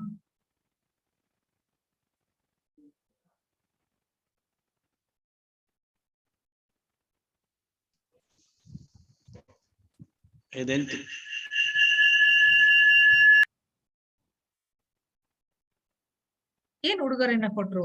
ಏದೇನ್ ತೋಟ ಎಂಬುದಾಗಿ ಪಾಸ್ಟರ್ ಹೇಳಿದ್ದಾರೆ. ಏದೇನ್ ತೋಟ ಒಂದು ಉಡುಗೊರೆ. ಓಕೆ, ಬೇರೆ ಏನು ಉಡುಗೊರೆಯನ್ನ ಕೊಟ್ರು? ಮನುಷ್ಯನಿಗೆ ಏನೇನ್ ಉಡುಗೊರೆಗಳನ್ನ ಕೊಟ್ರು? ಎಕ್ಸಾಕ್ಟ್ಲಿ. ಯಾಕೆಂದ್ರೆ ಸರಿ ಬೀಳುವ ಸಹಕಾರಿ ಯಾರು? ಸ್ತ್ರೀ. 3ನೇದಾಗಿ ಪಾಸ್ಟರ್ ಎಲ್ಲ ಹೇಳ್ಬಿಟ್ರಪ್ಪ, ಬೇರೆ ಯಾರಿಗೂ ಚಾನ್ಸೇ ಕೊಡ್ತಾ ಇಲ್ಲ ಪಾಸ್ಟರ್. ಓಕೆ, 3 ರೀತಿಯಾದಂತಹ ಉಡುಗೊರೆಗಳನ್ನ ದೇವರು ಇಲ್ಲಿ ಕೊಡೋದನ್ನ ನಾವು ನೋಡ್ತೀವಿ. ಇದಲ್ಲದೆ ಯೆಹೋವ ದೇವರು ಮೂಡಣ ದಿಕ್ಕಿನಲ್ಲಿರುವ ಏದೆನ್ ಸೀಮೆಯಲ್ಲಿ ಒಂದು ಉದ್ಯಾನವನವನ್ನು ಮಾಡಿ ತಾನು ರೂಪಿಸಿದ ಮನುಷ್ಯನನ್ನು ಅದರಲ್ಲಿ ಇರಿಸಿದನು ಎಂಬುದಾಗಿ ದೇವರ ವಾಕ್ಯವು ನಮಗೆ ಆದಿಕಾಂಡ 2ನೇ ಅಧ್ಯಾಯ 8ನೇ ಒಂದು ವಚನದಲ್ಲಿ ನಮಗೆ ತಿಳಿಸುವಂತದ್ದಾಗಿದೆ. ದೇವರು ಪ್ರಥಮ ಮನುಷ್ಯನನ್ನು ಸೃಷ್ಟಿ ಮಾಡಿದಾಗ ಆತನು ಅವನಿಗೆ 3 ಉಡುಗೊರೆಗಳನ್ನ ನೀಡ್ತಾನೆ. ಅದನ್ನ ಅವನ್ ಏನ್ ಮಾಡ್ಬೇಕಾಗಿತ್ತು? ಜವಾಬ್ದಾರಿಯನ್ನು ಸಹ ಅಲ್ಲಿ ಸೂಚಿಸುವುದನ್ನ ನಾವು ನೋಡ್ತೀವಿ. ಏದೇನ್ ತೋಟ ಮೊದಲನೇ ಒಂದು ಉಡುಗೊರೆ, ಏದೇನ್ ತೋಟ 2ನೇ ಅಧ್ಯಾಯ 8ನೇ ವಚನದಲ್ಲಿ ಅದು ಕೊಡಲ್ಪಟ್ಟಿದೆ. ಇದು ಈ ಏದೇನ್ ತೋಟ ಅನ್ನೋದು ಒಂದು ಪರಿಪೂರ್ಣವಾದಂತಹ ಮನೆಯಾಗಿತ್ತು. ಅದನ್ನ ಅವನ್ ಏನ್ ಮಾಡ್ಬೇಕಾಗಿತ್ತು? ಆದಾಮ ನೋಡಿಕೊಳ್ಳಬೇಕಾಗಿತ್ತು. ಮತ್ತೆ ದೇವರು ಕೊಟ್ಟಿರೋದನ್ನ ಆತನು ಉಳಿಸಿಕೊಂಡು ಹೋಗ್ಬೇಕಾಗಿತ್ತು. ಎರಡನೇ ಒಂದು ಉಡುಗೊರೆ ಅಂತ ಏನಪ್ಪಾ ಅಂತಂದ್ರೆ ಆಹಾರ. ದೇವರು ಅವನ ಪರಿಪೂರ್ಣ ದೇಹಕ್ಕೆ ಹೊಂದಿಕೊಳ್ಳುವಂತ ಸೂಕ್ತವಾದಂತ ಆಹಾರವನ್ನು ಅಲ್ಲಿ ಕೊಡೋದನ್ನ ನಾವು ನೋಡ್ತೀವಿ. ಆತ ತನಗೆ ಎಲ್ಲವನ್ನು ಕೊಟ್ಟ ಆತನಿಗೆ ತನ್ನ ನಿಷ್ಠೆಯನ್ನು ಸಾಬೀತುಪಡಿಸುವ ಸಲುವಾಗಿ ಆತನು ಒಂದು ನಿರ್ಬಂಧವನ್ನು ಇಟ್ಟನು. ನಿಜವಾಗ್ಲೂ ಈತನು ನಾನು ಕೊಟ್ಟಿರುವಂತದ್ದನ್ನ ನಿಷ್ಠೆಯಿಂದ ಇವನು ಸಾಬೀತುಪಡಿಸ್ತಾನ ನೋಡೋಣ ಎಂಬುದಾಗಿ ಹೇಳಿ ಒಂದೇ ಒಂದು ನಿರ್ಬಂಧವನ್ನ ಆತನಿಡ್ತಾನೆ. ಏನು? ಉದ್ಯಾನವನದ ಮಧ್ಯದಲ್ಲಿರುವಂತ ಮರದ ಹಣ್ಣನ್ನು ನೀನು ತಿನ್ಬಾರ್ದು ಎನ್ನುವಂತ ಒಂದೇ ಒಂದು ನಿರ್ಬಂಧವನ್ನು ಆತನ ಇಡ್ತಾನೆ. ನಿರ್ಬಂಧವನ್ನು ಇಡ್ತಾನೆ ಮತ್ತು ಜವಾಬ್ದಾರಿಯನ್ನು ಸಹ ಕೊಟ್ಟಿರ್ತಾನೆ ದೇವರು. ಮೂರನೇದಾಗಿ ಸ್ತ್ರೀ ಎಂಬುದಾಗಿ ನಾವು ಹೇಳ್ಬೇಕಾದ್ರೆ ಆದಿಕಾಂಡ 2ನೇ ಅಧ್ಯಾಯ 22ನೇ ವಚನದಲ್ಲಿ ಈ ಸ್ತ್ರೀಯ ಬಗ್ಗೆ ಹೇಳ್ಬೇಕಾದ್ರೆ ಪರಿಪೂರ್ಣವಾದಂತ ಒಂದು ಉಡುಗೊರೆಯಾಗಿ ಸ್ತ್ರೀಯನ್ನು ಕೊಡೋದನ್ನ ನೋಡ್ತೀರಿ. ಪ್ರತಿಯೊಂದೊಂದನ್ನು ಸೃಷ್ಟಿ ಮಾಡಿದ್ರು ದೇವರು. ಸೃಷ್ಟಿ ಮಾಡೋದವಾಗಿ ನೋಡಿದ್ರು ಯಾರು ಅದೇ ಇದನ್ನೆಲ್ಲ ನೋಡ್ಬೇಕಾದ್ರೆ ಆತನಿಗೆ ಸರಿ ಬೀಳುವ ಸಹಚಾರಿಣಿ. ಇವನಿಗೇನ್ ಬೇಕಾಗಿದೆ? ಒಬ್ಬ ಸರಿ ಬೀಳುವ ಸಹಚಾರಿ ಬೇಕಾಗಿದೆ ಎಂಬುದಾಗಿ ಹೇಳಿ ಮತ್ತೆ ಈತನನ್ನು ಪ್ರೀತಿ ಮಾಡಲು ಯಾರೋ ಒಬ್ರು ಬೇಕಾಗಿತ್ತು. ಪ್ರತಿಯೊಂದೊಂದನ್ನು ಹಂಚಿಕೊಳ್ಳೋದಕ್ಕಾಗಿ ಅವನಿಗೆ ಯಾರೋ ಒಬ್ರು ಬೇಕಾಗಿತ್ತು. ಆತನಿಗೆ ಒಂದೇ ದೇಹವಾಗಿರುವಂತ ಯಾರೋ ಒಬ್ರು ಬೇಕಾಗಿತ್ತು. ಅದಕ್ಕೋಸ್ಕರವಾಗಿ ದೇವರು ಯಾರನ್ನ ಸೃಷ್ಟಿ ಮಾಡಿದ್ರು? ಅವುಗಳನ್ನ ಸೃಷ್ಟಿ ಮಾಡಿ ಆಕೆಯನ್ನು ಉಡುಗೊರೆಯಾಗಿ ಮನುಷ್ಯನಿಗೆ ಕೊಡೋದನ್ನ ನಾವು ನೋಡ್ತೀವಿ. ಈ 3 ಉಡುಗೊರೆಗಳನ್ನ ಇದುವರೆಗೂ ನಾವು ನಿಜವಾಗ್ಲೂ ನಾವು ಕಾಪಾಡ್ಕೊಂತ ಬರ್ತಾ ಇದೀವ? ಇಡೀ ಭೂಮಿಯನ್ನು ನಮಗೋಸ್ಕರವಾಗಿ ದೇವರು ಸೃಷ್ಟಿ ಮಾಡಿದ್ರು. ಇದು ಒಂದು ಏದೇನ್ ತೋಟವಿದ್ದಂತೆ. ಮತ್ತೆ ಇಲ್ಲಿ ನಮಗೆ ಬೇಕಾದಂತ ಆಹಾರಗಳನ್ನೆಲ್ಲರೂ ದೇವರು ಇಲ್ಲಿ ಇಟ್ಟಿದ್ದಾರೆ. ಮತ್ತೆ ನಮಗೆ ಬೇಕಾದಂತ ಸರಿ ಬೀಳುವ ಸಹಚಾರಿಯನ್ನು ಸಹ ಕೊಟ್ಟಿದ್ದಾರೆ. ನಾವು ನಿಜವಾಗ್ಲೂ ದೇವರು ನೀಡಿದಂತ ಆ ಒಂದು ಉಡುಗೊರೆಗಳನ್ನ ಜವಾಬ್ದಾರಿಯಿಂದ ನಾವು ಕಾಯ್ದು ಕಾಪಾಡ್ತಾ ಇದೀವ? ನಾವೇನ್ ಮಾಡ್ತಾ ಇದ್ವಿ ಅವರೊಟ್ಟಿಗೆ? ಏನು ಅನ್ಯಾಯಗಳು ನಡೀತಾ ಇದೆ ಇದರ ವಿರುದ್ಧವಾಗಿ? ಈ ರೀತಿಯಾಗಿ ನಮ್ಮನ್ನ ನಾವೇ ಪ್ರಶ್ನೆ ಮಾಡ್ಕೊಳ್ಬೇಕಾಗಿದೆ. ಉಡುಗೊರೆಯನ್ನ ನಾವು ನಿಜವಾಗ್ಲೂ ಚೆನ್ನಾಗಿ ನಾವು ಇಟ್ಕೊಂಡಿದೀವ? ಯಾರಾದ್ರೂ ಒಂದ್ ಚಿಕ್ಕ ಗಿಫ್ಟ್ ಕೊಟ್ಟಿಸ್ಬಿಟ್ರೆ ಸಾಕು ನಿಮ್ ಫ್ರೆಂಡ್ಗಳು, ನಾನ್ ತುಂಬಾ ವರ್ಷದಿಂದ ನನ್ನ ಫ್ರೆಂಡ್ ಕೊಟ್ಟಿರೋಂತ ಗಿಫ್ಟ್ ನ ನಾನು ಜೋಪಾನವಾಗಿ ಇಟ್ಕೊಂಡಿದ್ದೀನಿ ನನ್ನ ಕಬೋರ್ಡ್ ಅಲ್ಲಿ ಎಂದಾಗ ನಾವ್ ಅನ್ಕೊಳ್ತೀವಿ. ದೇವರು ಇಷ್ಟು ಪ್ರೀತಿ ಮಾಡಿ ನಮ್ಗೆ ಇಷ್ಟು ದೊಡ್ಡದಾದಂತ ಒಂದು ಉಡುಗೊರೆಗಳನ್ನ ನಮ್ಗೆ ಕೊಟ್ಟಿದ್ದಾರೆ. ನಾವು ಅದನ್ನ ಎಷ್ಟು ರೀತಿಯಾಗಿ ಜೋಪಾನ ಮಾಡ್ಬೇಕು, ಎಷ್ಟು ರೀತಿಯಾಗಿ ನಾವು ಕಾಪಾಡ್ಕೊಳ್ಬೇಕು? ನಮ್ಮ ಒಬ್ಬೊಬ್ಬರ ಒಂದು ಜವಾಬ್ದಾರಿ ಆಗಿದೆ ನಾವು ನಮಗೆ ಕೊಟ್ಟಿರುವಂತ ಉಡುಗೊರೆಗಳನ್ನ ಕಾಪಾಡ್ಕೊಳ್ಳೋದು. ಅದಕ್ಕೆ LNG ವೈಟಮ್ನವ್ರು ಹೇಳ್ತಾರೆ ಕ್ರೈಸ್ಟ್ ರಿಪಾನ್ಸ್ ಎಂಬುದಾಗಿ. ಸೃಷ್ಟಿಕರ್ತನ ಹಸ್ತದಿಂದ ಹೊರಬಂದ ಭೂಮಿಯು ಎಷ್ಟು ಸುಂದರವಾಗಿತ್ತಲ್ಲವೇ? ದೇವರು ತನ್ನ ಎಲ್ಲಾ ಕಣ್ಣಿಗೆ ಯಾವುದೇ ಕಲೆ ಅಥವಾ ಸುಕ್ಕು, ಯಾವುದೇ ದೋಷ ಅಥವಾ ಡೊಂಕು ಇಲ್ಲದ ಜಗತ್ತನ್ನು ವಿಶ್ವದ ಮುಂದೆ ಪ್ರಸ್ತುತಪಡಿಸಿದನು. ಯಾವುದೇ ದೋಷ ಇರಲಿಲ್ಲ, ಯಾವುದೇ ಕಲೆಗಳಿರ್ಲಿಲ್ಲ, ಅಲ್ಲಿ ಯಾವುದೇ ರೀತಿಯಾದಂತ ಅಂಕು ಡೊಂಕುಗಳಿರ್ಲಿಲ್ಲ. ಅಂತ ಜಗತ್ತನ್ನ ದೇವರು ಏನ್ ಮಾಡಿದ್ರು? ಇಡೀ ವಿಶ್ವಕ್ಕೆ ಆತನು ಪ್ರಸ್ತುತಪಡಿಸುವುದನ್ನ ನಾವು ನೋಡ್ತೀವಿ. ಆತನ ಸೃಷ್ಟಿಯ ಭಾಗವು ಅದಕ್ಕೆ ನಿಗದಿಪಡಿಸುವ ಸ್ಥಳದಲ್ಲೇ ನೆಲೆಸಿತ್ತು ಮತ್ತು ಅದು ಸೃಷ್ಟಿಯಾದ ಉದ್ದೇಶಕ್ಕೆ ಉತ್ತರಿಸಿತ್ತು ಎಂಬುದಾಗಿ. ಏನಕ್ಕೋಸ್ಕರವಾಗಿ ದೇವರು ಅದನ್ನ ಸೃಷ್ಟಿ ಮಾಡಿದ್ರು, ಯಾವುದಕ್ಕೋಸ್ಕರವಾಗಿ ಅದನ್ನ ನಿಗದಿ ಮಾಡಿದ್ರು ಎಂಬುದಕ್ಕೆ ಅದರಲ್ಲಿ ಉತ್ತರವಿತ್ತು. ದೇವರು ಕ್ರಿಸ್ತನ ಮೂಲಕ ಮಾಡಿದಂತ ತನ್ನ ಕೈಗಳ ಕೆಲಸವನ್ನು ನೋಡಿದನು ಮತ್ತು ತುಂಬಾ ಒಳ್ಳೆಯದಾಗಿದೆ ಎಂದು ಉಚ್ಚರಿಸಿದನು. ಪ್ರತಿಯೊಂದು ಸೃಷ್ಟಿಯ ನಂತರ ಸೃಷ್ಟಿಯನ್ನು ಮತ್ತೆ ನೋಡ್ತಾನೆ ದೇವರು, ಇದು ಒಳ್ಳೆಯದಾಗಿತ್ತು ಎಂಬುದಾಗಿ ವಾಕ್ಯದಲ್ಲಿ ಹೇಳುವಂತದನ್ನ ನಾವು ನೋಡ್ತೀವಿ. ಆತನು ಯಾವುದೇ ಪಾಪದ ಗುರುತು ಇಲ್ಲದ, ಯಾವುದೇ ಅಪರಿಪೂರ್ಣವಿಲ್ಲದ ಜಗತ್ತನ್ನು ಆತನು ನೋಡಿದ್ನು. ತಾನು ಸೃಷ್ಟಿ ಮಾಡಿದ ನಂತರ ಯಾವುದೇ ಅಪರಿಪೂರ್ಣತೆ ಇದರಲ್ಲಿಲ್ಲ, ಯಾವುದೇ ಪಾಪದ ಗುರುತು ಇದರಲ್ಲಿಲ್ಲ, ಯಾವುದೇ ಮರಣ ಎಂಬುದು ಇದರಲ್ಲಿಲ್ಲ. ಇದೇನಾಗಿದೆ? ಪರಿಪೂರ್ಣವಾಗಿದೆ ಎಂಬುದಾಗಿ, ಅದಕ್ಕೆ ಒಳ್ಳೆಯದಾಗಿತ್ತು ಎಂಬುದಾಗಿ ಅದನ್ನ ನೋಡೋದನ್ನ ನಾವು ನೋಡ್ತೀವಿ. ಈಗ ನಮ್ಮನ್ನ ನಾವು ಪ್ರಶ್ನೆ ಮಾಡ್ಕೊಳ್ಬೇಕಾಗಿದೆ, ದೇವರು ಕೊಟ್ಟಿರುವಂತ ಈ ಉಡುಗೊರೆಯನ್ನ ನಾವು ಯಾವ ರೀತಿಯಾಗಿ ಕಾಪಾಡ್ಕೊಳ್ಬೇಕು? ದೇವರು ಕೊಟ್ಟಿರುವಂತ ಈ ಸೃಷ್ಟಿಯನ್ನ ನಾವು ಯಾವ ರೀತಿಯಾಗಿ ಇಟ್ಕೊಳ್ಬೇಕು? ದೇವರು ಕೊಟ್ಟಂತ 7ನೇ ದಿನವಾದಂತ ಸಬ್ಬತ್ತನ್ನ ನಾವು ಯಾವ ರೀತಿಯಾಗಿ ಪರಿಶುದ್ಧವಾಗಿ ನಾವು ಆಚರಣೆಯನ್ನ ಮಾಡ್ಕೊಳ್ಬೇಕು? ನಾವು ಬೆಳಿಗ್ಗೆ ಮತ್ತು ಸಾಯಂಕಾಲ 2 ಹೊತ್ತುನು ನಾವು ವಾಕ್ಯಗಳನ್ನ ನಾವು ಕೇಳ್ತಾನೆ ಇರ್ತೀವಿ. ಪ್ರತಿ ಸತಿ ಕೇಳ್ದಾಗ್ಲೂ ಒಂದು ನಿರ್ಧಾರನ ಮಾಡ್ಕೊಳ್ತೀವಿ, ಹೌದಪ್ಪ ಇವತ್ತು ವಾಕ್ಯ ಕೇಳಿದ್ವಿ, ನಾವು ಈ ರೀತಿಯಾಗಿ ವಾಕ್ಯ ಪ್ರಕಾರವಾಗಿ ನಾವ್ ಏನ್ ಮಾಡ್ಬೇಕು, ನಾವು ನಡ್ಕೋಬೇಕು ಎಂಬುದಾಗಿ ಪ್ರತಿ ಸತಿ ನಿರ್ಧಾರ ತಗೊಳ್ತೀವಿ. ಪ್ರತಿ ಸತಿ ನಾವು ಸೈತಾನ ಮಾಡಿದಂತ ಒಂದು ಕುಯುಕ್ತಿಗೆ ನಾವು ಒಳಗೋಗೋದನ್ನ ನಾವು ನೋಡ್ತೀವಿ. ಆದ್ರಿಂದ ಇವತ್ತು ಈ ಸಮಯದಲ್ಲಿ ನಾವು ನಿರ್ಧಾರ ಮಾಡೋಣ, ದೇವರು ಸೃಷ್ಟಿಸಿದರೆ ನಮ್ಮನ್ನೆಲ್ಲರನ್ನು ಪರಿಪೂರ್ಣವಾಗಿ, ನಾವು ಸಹ ಪರಿಪೂರ್ಣವಾಗಿ ನಾವು ಆತನಿಗೆ ನಮ್ಮನ್ನ ನಾವು ಯಜ್ಞವಾಗಿ ಸಮರ್ಪಿಸಿಕೊಳ್ಳೋಣ ಎಂಬುವಂತ ನಿರ್ಧಾರದಿಂದ ಈ ಒಂದು ನನ್ನ ಪಾಠವನ್ನು ನಾನು ಮುಗಿಸ್ತೇನೆ. ನಮಸ್ತೆ. Thank you.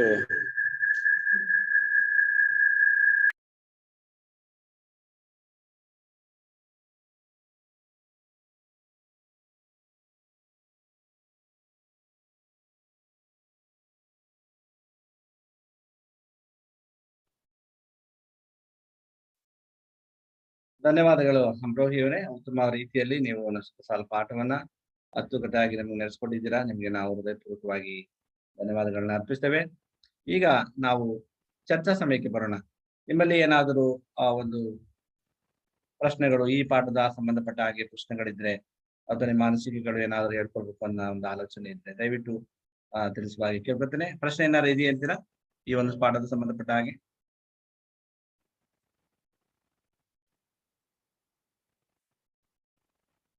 ಯಾವ್ದಾದ್ರು ಪ್ರಶ್ನೆ ಇದೆ ಅಂತೀರಾ ಈ ಪಾಠದ ಸಂಬಂಧಪಟ್ಟ ಹಾಗೆ? Okay, so thank you. ನಾವು ಇಡೀ ವಾರವನ್ನ ನಾವು ಕಲ್ತ್ಕೊಂಡು ಬಂದಿದ್ದೇವೆ ಇದರ ವಿಷಯವಾಗಿ. ಸೃಷ್ಟಿ ಯಾವ ರೀತಿ ಅನ್ನುವಂಥ ವಿಚಾರವನ್ನ, ದೇವರ ಮನುಷ್ಯನ ಸೃಷ್ಟಿ ಹೇಗೆ, ಮನುಷ್ಯನ ಕರ್ತವ್ಯ ಮತ್ತು ನಮ್ಮ ಒಂದು ಆದ್ಯತೆ ಏನಾಗಿದೆ ಅನ್ನುವಂಥದ್ದೆಲ್ಲವನ್ನ ನಾವು ತಿಳ್ಕೊಂಡು ಬಂದಿದ್ದೇವೆ. ಧನ್ಯವಾದಗಳು ಅಮ್ರೋಹಿ ಅವರೇ, ಉತ್ತಮ ರೀತಿಯಲ್ಲಿ ನಮ್ಗೆ ಆ ಪಾಠವನ್ನ ನೀವು ನಡೆಸ್ಕೊಟ್ಟಿದ್ದೀರಾ. Thank you so much. ಈಗ ನಾವು ಮುಕ್ತಾಯಕ್ಕೆ ನಾವು ಬರೋಣ. ಪ್ರಾರ್ಥನೆ ಬಹಳ ಅಮೂಲ್ಯವಾದಂಥದ್ದು. ಪ್ರಾರ್ಥನೆ ಮಾಡುವಂತ ಒಂದು ಸಮಯ. ಕೆಲವು ವಿಜ್ಞಾಪನೆಗಳನ್ನ ಈಗಾಗಲೇ ನಾವು ಹಾಕಿದ್ದೇವೆ. ಅನೇಕರು ನೀವು ಹೊಸದಾಗಿ ಈ ಕಾರ್ಯಕ್ರಮಕ್ಕೆ ನೀವು ಬಂದಿದ್ದೀರಾ. ನಿಮ್ಗೆ ನಾವು ಹೃದಯಪೂರ್ವಕವಾಗಿ ಧನ್ಯವಾದಗಳನ್ನ ಅರ್ಪಿಸ್ತೇವೆ. ಈ ಒಂದು ಪರಿಶುದ್ಧವಾದಂತ ಸಬ್ಬತ್ ದಿನದಲ್ಲಿ ನೀವು ಅನೇಕ ಸಹೋದರ ಸಹೋದರಿಗೆ ಲಿಂಕ್ ಅನ್ನ ನೀವು ಶೇರ್ ಮಾಡಿ. ಅನೇಕರು ಸಹ ಈ ಒಂದು ಸಬ್ಬಸಾಲ ಪಾಠವನ್ನು ಬಂದು ಕಲೀಲಿ. ನಿಮ್ಮ ಮೂಲಕವಾಗಿ ಅವರು ಸಹ ಸತ್ಯವನ್ನ ತಿಳ್ಕೊಳ್ಳಿ ಅನ್ನುವಂಥದ್ದೇ ನಮ್ಮ ಒಂದು ಆಶೆ ಆಗಿದೆ. ನೀವೆಲ್ಲರೂ ಶೇರ್ ಮಾಡ್ತೀರಾ, ಅನೇಕರನ್ನು ತರ್ತಾ ಇದ್ದೀರಾ. ತುಂಬಾ ಸಂತೋಷ. ನಿಮ್ಗೆ ನಾವು ಹೃದಯಪೂರ್ವಕವಾಗಿ ಧನ್ಯವಾದಗಳನ್ನ ಅರ್ಪಿಸ್ತೇವೆ. ಈಗ ಪ್ರಾರ್ಥನಾ ಸಮಯ. ಮುಖ್ಯವಾಗಿ ನಾವು ಈ ಸಮಯದಲ್ಲಿ ಸಹೋದರಿ ಆ್ಯನಿ ಅವರಿದ್ದಾರೆ ಜರ್ಮನಿಯಿಂದ. ಅವ್ರು ನಮ್ಗೆ ಮುಕ್ತಾಯದ ಒಂದು ಪ್ರಾರ್ಥನೆಯನ್ನ ಮಾಡ್ತಾರೆ. ಅದಾದ ನಂತರ ಪಾಸ್ಟರ್ ಸಾಮೇಲ್ ಅವರಿದ್ದಾರೆ. ಅವ್ರು ನಮ್ಗೆ ಅಂತ್ಯಾಶೀರ್ವಾದವನ್ನ ಕೊಡುವಾಗೆ ಕೇಳ್ಕೊತೇನೆ. ಮನವಿ ಏನಾದ್ರು ಇದ್ರೆ ನೀವು ತಿಳಿಸುವಾಗಿ ಕೇಳ್ಕೊತೇನೆ. Any prayer request? Pastor, namaste. Happy Sabbath, Pastor. Thank you and same to you, Brother Robert. Pastor, ನಮ್ಮ ಮಂಡ್ಯ ಸಭೆಗೋಸ್ಕರ ಪ್ರಾರ್ಥನೆ ಮಾಡಿ. ಸಭಿಕರು ತುಂಬಾ ಕಡಿಮೆ ಪಾಸ್ಟರ್.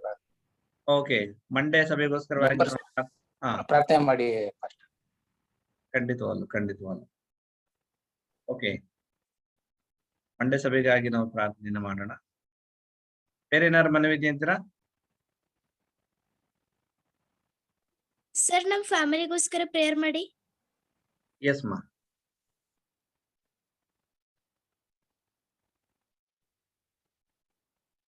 ಓಕೆ, ಸಹೋದರಿ ಹ್ಯಾನಿ ಅವರು ಪ್ರಾರಂಭದ ಅಂತ್ಯ ಪ್ರಾರ್ಥನೆ ನೀವು ಮಾಡುವಾಗಿ ಕೇಳ್ಕೊತೀನಿ. ಪ್ರಾರಂಭ ಮಾಡಿ.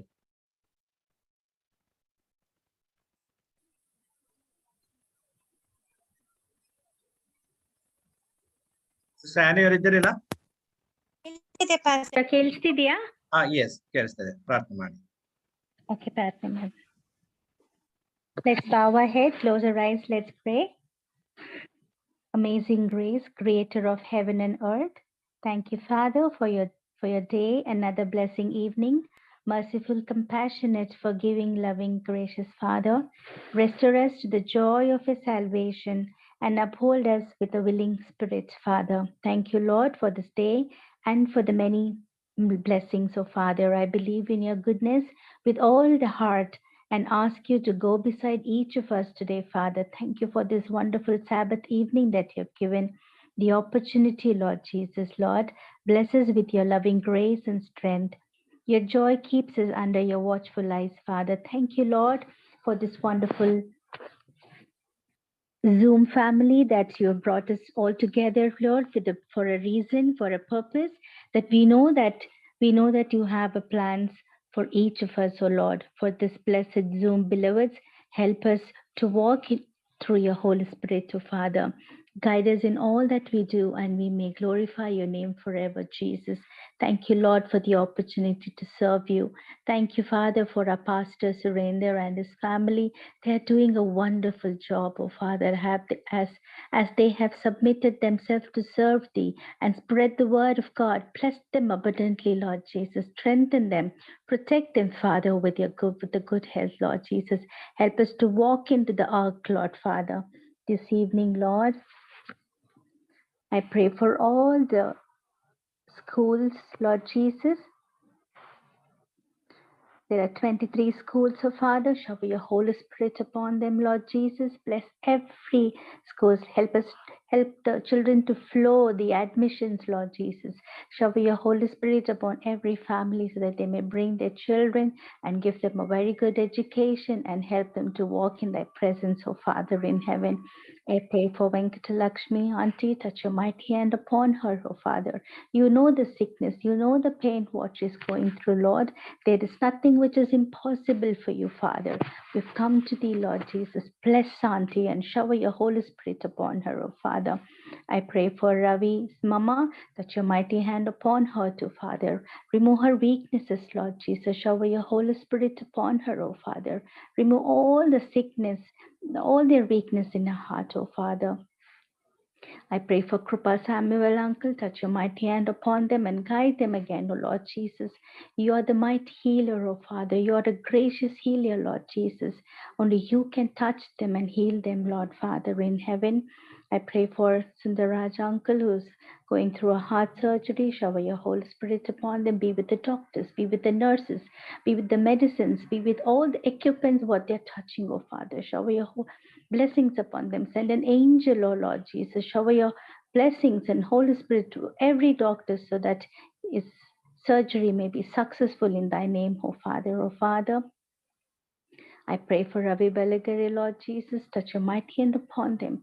You know their problems, Lord Jesus. There's nothing which is impossible through you, Father. Lord, you are the God who help us to have faith in you so that we can move mountains, Lord Jesus. You remove all their problems, their pain, their tears in them, Lord Jesus. Help them to be strong and help them to submit themselves to the Lord, Lord Jesus. Father in heaven, I pray for all the people, Lord Jesus. In the Zoom family was given the request, oh Lord Jesus. Father, I pray for Samia, Apu, Ruth, for the good health, Lord Jesus. I pray for Lahari and their family, Lord Jesus, Father in heaven. I pray for Leela Baswaraj and family, oh Father in heaven. I pray for them, Lord Jesus. Father, I come before you to ask that you would forgive all our sins. I know that we have sinned against thee, Lord Jesus, against you alone, oh Father. Our Lord, Father in heaven, I lift up the Zoom family who are sick and their things and the happiness, Lord Jesus, Father in heaven, that you are there to guide us, to protect us, to safeguard us in everything, Lord Father in heaven. I come to thy presence, oh Father. Help us to have, Lord Jesus, the faith of a mustard seeds, Lord Father in heaven, Lord. I pray for Mandya Church. Shower your Holy Spirit upon the church, oh Father. Help more souls to come into the church. Shower your blessings, Lord Father. Only you can bless them, Lord Jesus. Touch your mighty hand upon every heart. Open the door of the heart, Lord Jesus, and give them a great change in the life so that they may come to the church, worship thee, sing praises in your name, and take your blessings from the people, Lord Jesus. We need you, Father. You are the God, you're the wonderful God who does miracles in everybody's life, Lord Jesus. I pray that you will bring many souls to the church, and so that we'll celebrate to be a joyous one, oh Father in heaven. I pray for early morning manas service and the Sabbath school service, oh Father. Thank you again, Lord Jesus, for sending such a wonderful beloveds of the Zoom family. They're making their time, they're making their desire to come and listen to the word of God who's preaching, Lord Jesus. Yes, Father in heaven. You are everything, Lord Father in heaven. Only you can make each of us strong, Lord Jesus. I pray for Crystal health again, Lord Jesus. Father, I lift up every family, Lord Jesus, who's suffering, who is in pain. I bring them to your presence, Lord. They need your healing touch, their pain in thy holy name, Father. Give us the strength, Lord Jesus. Dear Father, I surrender all the burdens and all the pains and heal every heart, Lord Jesus. I know, Father, you are the God who is a healer. You're the mighty part. Touch your every pain. Help them to battle with faith, oh Father in heaven. John 16:22 says, so with you now is your time of grief, but I see you again and will rejoice. No one will take away your joy.